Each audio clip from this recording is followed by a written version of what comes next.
Thanks for watching. Don't forget to like, comment, share and subscribe to Mufti Tariq Masood, famous scholar. اللہ نے سوال اٹھایا کہ کیوں پیدا کیا. اس کیوں کا ہمارے پاس جواب نہیں ہے, کیونکہ کیوں کا جواب وہی دے سکتا ہے جس نے بنایا ہے. تو اللہ فرماتے آؤ ہم بتاتے ہیں ہم نے تمہیں کیوں بنایا. پہلے اللہ نے پوری کائنات کی وجہ بتائی کہ میں نے پوری کائنات کو کیوں بنایا. ایک آیت ایسی جامع اللہ نے نازل کی, فرمایا وَسَخَّرَ لَكُم مَا فِي السَّمَاوَاتِ وَمَا فِي الْأَرْضِ جَمِيعًا مِّنْهُ. کیا عجیب مبالغہ اس آیت میں. فرمایا جو کچھ آسمانوں میں, جو کچھ زمینوں میں, جمیعاً تمام کا تمام. حالانکہ جب اللہ نے کہہ دیا جو کچھ آسمانوں میں تو تمام ہو گیا نا, پھر جو کچھ زمین میں تو بھی تمام ہو گیا, پھر جمیعاً تمام کا تمام. تو میں حیران ہوتا تھا اتنی تاکیدیں اللہ نے کیوں لگائی ہیں. اس کا جواب ایک دن ذہن میں آیا کہ اگر ایک چیز بھی اس کائنات میں ایسی ہو گئی نا جس کی اللہ نے پیدائش کی ریزن نہیں بیان کی, تو یہ الزام کس پر ہے؟ اللہ پر, کہ اللہ تو نے فلاں چیز بلا وجہ پیدا کر دی. تو اللہ کہہ رہے ایک چیز بھی نہیں, ایک ذرہ بھی نہیں, جو کچھ آسمانوں میں, جو کچھ زمینوں میں, پورا مکمل ایک چیز بھی مستثنا نہیں ہے اس سے. سخر لکم تمہارے لیے بنایا ہے. کس کے لیے؟ انسان کے لیے, انسان اور جنات. تو پوری کائنات کا مقصد تو اللہ نے دو لفظوں میں بیان کر دیا. اور ہمیں نظر بھی آ رہا ہے, سمندر سے کتنے ٹنوں من مچھلیاں ہم نکال لیتے ہیں, ان سے جینے کا حق چھین لیتے ہیں. سمندر کی مچھلیوں نے کبھی احتجاج کیا ہے بھائی؟ بکرا جب دو دانت کا ہوتا ہے خود تو ساری زندگی عیاشی کرتے رہتے ہیں, ابھی جب بیچارہ جوان ہوا, جوانی کی دہلیز پہ قدم رکھا, بد نظری بھی نہیں کرنے دیتے ہیں اور فوراً کاٹ کے کیا کر دیتے ہیں, کھا جاتے ہیں. سوال پیدا ہوتا ہے نا بھائی, یہ بھی تو ایک مخلوق ہے. ممکن ہے کوئی کہے بھائی یہ جانور پر, بعض لوگ کہتے ہیں کہ جانور کو کاٹنا ظلم ہے کیونکہ یہ انسان اپنی خدمت کیوں لے رہا ہے. تو بھائی اگر کاٹنا ظلم ہے تو پھر جانور پہ سواری کرنا بھی ظلم ہے, جانور پہ بوجھ لادنا بھی ظلم ہے. گدھے سے پرمیشن تھوڑی لی جاتی ہے کہ ہم آپ پہ بیٹھ کے جائیں, گھوڑے سے پرمیشن تھوڑی لی جاتی ہے, وہ تو بیٹھ جاتے ہیں. بلکہ گھوڑا تو سرکش ہوتا ہے, اس کو سدھارنا پڑتا ہے, مار پیٹ کے اس کو قابو میں لانا پڑتا ہے. تو پھر یہ بھی ظلم ہے. لیکن اگر یہ ظلم نہیں ہے, اس لیے اس کا کیوں جواب اس کا یہ کہ بھئی یہ گھوڑا گدھے کس کے لیے پیدا کیا اللہ نے؟ ہمارے لیے. تو پھر کاٹ کے کھانا بھی ظلم نہیں ہے. تو ہمارے لیے کا مطلب ہے اللہ نے فرمایا جس طرح سے چاہو فائدہ اٹھاؤ. یہ پوری کائنات بنی کس کے لیے ہے؟ تمہارے لیے. اگر یہ جواب غلط ہے تو بھائی اس کے مقابلے میں کوئی دوسرا جواب لے کر آؤ. دوسرا جواب, بعض دفعہ کسی کے دعوے کی بہترین دلیل یہ ہوتی ہے کہ اگر یہ دعویٰ غلط ہے تو صحیح دعویٰ پیش کر دو. بھائی آپ سمجھ رہے ہیں کہ نہیں سمجھ رہے؟ بھائی میں آپ سے کہتا ہوں آپ نے میرے 1 لاکھ روپے کھائے ہیں, آپ کہتے ہیں نہیں 1 لاکھ نہیں کھائے. آپ کہتے ہیں پھر بتا دو کتنے کھائے ہیں, کہہ رہے پتہ نہیں کتنے کھائے ہیں. تو پھر عدالت میری بات مانے گی نا, یا تو تم کوئی فگر بتاؤ بھائی, 1 لاکھ نہیں 1.5 لاکھ بولو, 2 لاکھ بولو. آپ خود بھی کوئی دعویٰ نہیں کر سک رہے تو پھر مدعی کے دعوے کو مانا جاتا ہے. تو اللہ فرما رہے ہیں کہ اگر میرا یہ دعویٰ غلط ہے تو پھر تم بتا دو کیوں پیدا کیا. بھائی ساری کائنات کس کے لیے بنائی میرے بھائی؟ اس میں کچھ اشکالات ہوں گے کہ بھئی یہ تو اس کائنات میں تو نقصان دہ چیزیں بھی ہیں, وہ ایک الگ ٹاپک ہے کہ کوئی چیز کائنات میں بیکار نہیں ہے. وہ نقصان بعض دفعہ پہنچا دیتی ہیں لیکن ان کو پیدا نقصان پہنچانے کے لیے نہیں کیا گیا. ہر چیز کائنات میں کچھ نہ کچھ اپنی ذمہ داری پوری کر رہی ہے. اب سوال گھوم پھر کے آ جائے گا انسان کی طرف کہ سب کچھ اس کے لیے, تو یہ پیڑے کھانے کے لیے کیا؟ جو آدمی مذہب کو فالو نہیں کرتا وہ اپنے عمل سے بتاتا ہے کہ ساری کائنات میرے لیے, اور میں ابھی جو میں نے لفظ بولا ہے اس کو ریپیٹ کریں نا. بھائی جو نائٹ کلب میں جا رہا ہے, جو شراب پی رہا ہے, جو نمازیں ضائع کر رہا ہے, وہ اپنی منمانی زندگی, خلاصہ یہ کلچر کو فالو کر رہا ہے, اپنی منمانی زندگی جو گزار رہا ہے, تو بزبان حال کہہ رہا ہے کہ اللہ نے ساری کائنات کو میری خدمت کے لیے لگایا اور مجھے کس کے لیے؟ پیڑے کھانے کے لیے.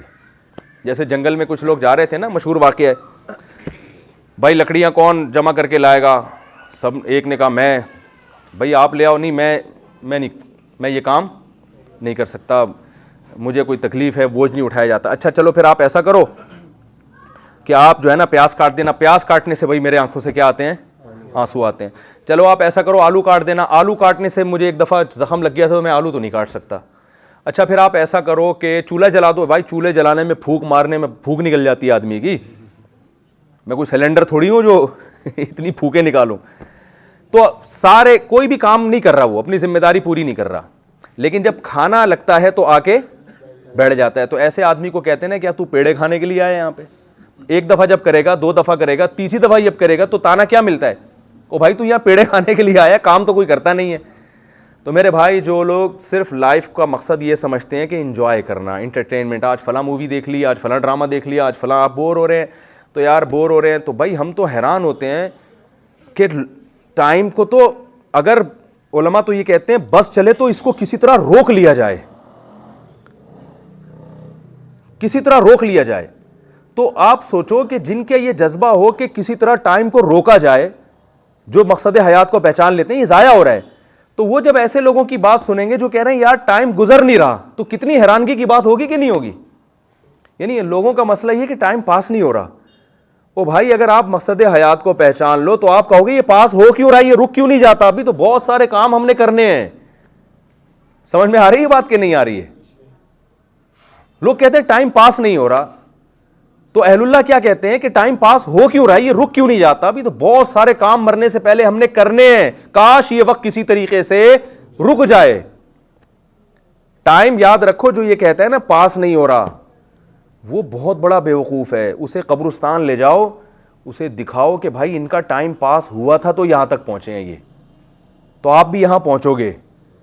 کیا خیال ہے, پہنچیں گے کہ نہیں پہنچیں گے؟ آپ کہیں ہاں میں پہنچوں گا, تو ٹائم پاس ہوئے بغیر پہنچ جاؤ گے یا پاس کر کے پہنچو گے؟ تو ٹائم پاس ہو رہا ہے تبھی تو قبر میں جاؤ گے. تو ٹائم تو لازمی پاس ہو رہا ہے.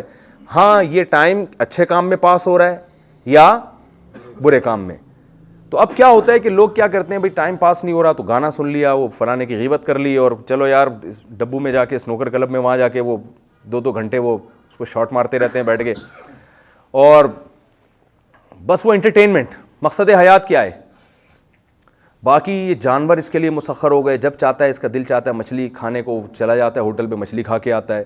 اس مچھلی کو کتنی ٹینشن سے نکالا ہوتا ہے, وہ کیسے موت کے گھاٹ اتارا ہوتا ہے اس کو. جب چاہتا ہے بکرے کی چانپیں کھانے چلا جاتا ہے. تو یہ بکرے کی چانپیں آسانی سے تھوڑی بن گئی ہیں, اس کے لیے بکرے کا خون بہایا گیا ہے, اس سے جینے کا حق چھینا گیا ہے. لیکن بکرے کو نہ ہڑتال کرنے کی اجازت, نہ احتجاج کرنے کی اجازت. گائے گھاس کھاتی ہے, دودھ کون پیتا ہے بھائی؟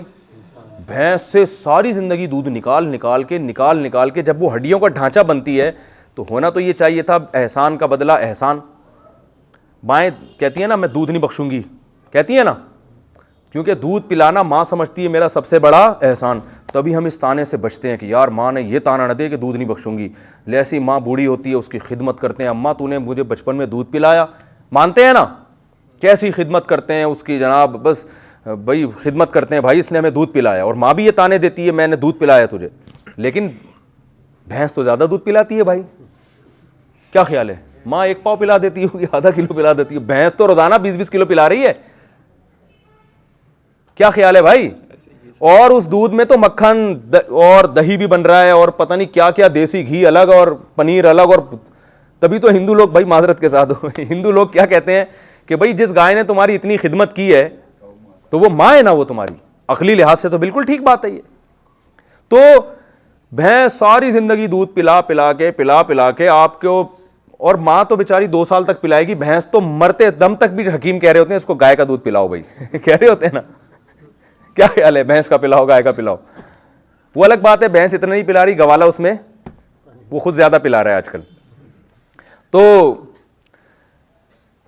جب وہ دودھ دینا بند کرتی ہے تو ہونا تو یہ چاہیے تھا اب اس کی خدمت کی جاتی, اس سے دم کرایا جاتا, وہ بزرگ بن چکی ہے, فوراً سوراب گوٹ میں اس کی تشکیل ہو جاتی ہے.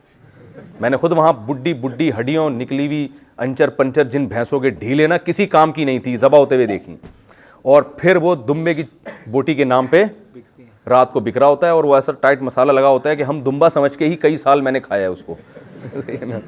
بعد میں پتہ چلا یہ بھینس کی ہے, لیکن بہرحال بھینس کی اور دمبے کی ہیں تو مزیدار نا, ہمیں کیا کرنا ہے, ہم تو عام کھانے سے مطلب ہے, پیٹ گننے سے تھوڑی ہے.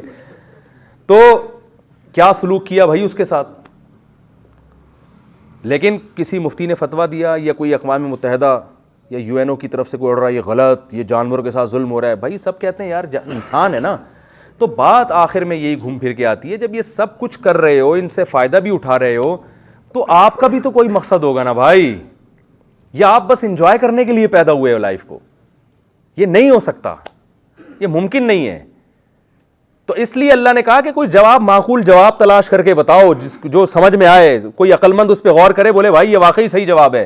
تو ہمارے پاس اس کا جواب نہیں ہے, کیونکہ یہ جواب بھی وہی دے گا جس نے ہمیں بنایا ہے. تو اللہ کہتے ہیں جب تمہارے پاس جواب نہیں ہے تو جو جواب میں دے رہا ہوں اس جواب کو مان لو. وہ جواب کیا ہے؟ وما خلقت الجن والانس الا لیعبدون, میں نے انسان اور جنات کو صرف اپنی عبادت کے لیے بنایا ہے. عبادت کا مطلب نماز روزہ نہیں ہے, عبادت کا مطلب غلامی, کہ میں دیکھنا چاہتا ہوں اما شاکرن و اما کفورا, کہ یہ میرا بن کے زندگی گزارتا ہے یا میری بغاوت کر کے زندگی گزارتا ہے. میں سمجھا پا رہا ہوں اپنی بات؟ تو اللہ تعالیٰ نے انسان کو آزمائش کے لیے پیدا کیا ہے کہ کون ہے جو میرا کھا کے میرا شکر ادا کرے گا اور کون ہے جو میرا کھا کے میری نافرمانی کرے گا. اب اللہ کا شکر ادا کرنے کے لیے ضروری ہے کہ اس کے احکام پہ چلا جائے, اس کی نعمتوں کو اس کی مرضی کے مطابق استعمال کیا جائے اور اس کی نافرمانی نہ کی جائے. تو مرضی کے مطابق جب ہی چلیں گے نا, ہمیں پتہ بھی ہوگا کہ وہ چاہتا کیا ہے اپنے بندوں سے. کیا خیال ہے بھائی؟ تو یہ چاہت اسلام کے علاوہ دنیا کا کوئی مذہب نہیں بتاتا. یہ صرف اسلام ہی بتاتا ہے کہ اللہ اپنے بندوں سے چاہتا کیا ہے, اور اسلام کے پاس اس کے مضبوط دلائل ہیں کہ یہ اللہ کا کلام ہے. دنیا میں کوئی ایسی گائیڈنس نہیں ہے, کوئی ایسی کتاب نہیں ہے قرآن کے علاوہ جو آپ کو بتائے کہ اللہ اپنے بندوں سے کیا چاہتا ہے. تورات اور انجیل تحریف ہو چکی ہے, وہ جب آپ پڑھیں گے تو آپ کی سمجھ میں ہی نہیں آئے گی. وہ خود غیر مسلم مانتے ہیں یہود و نصارہ کہ یہ گائیڈ نہیں کر سکتی ہمیں. Thanks for watching.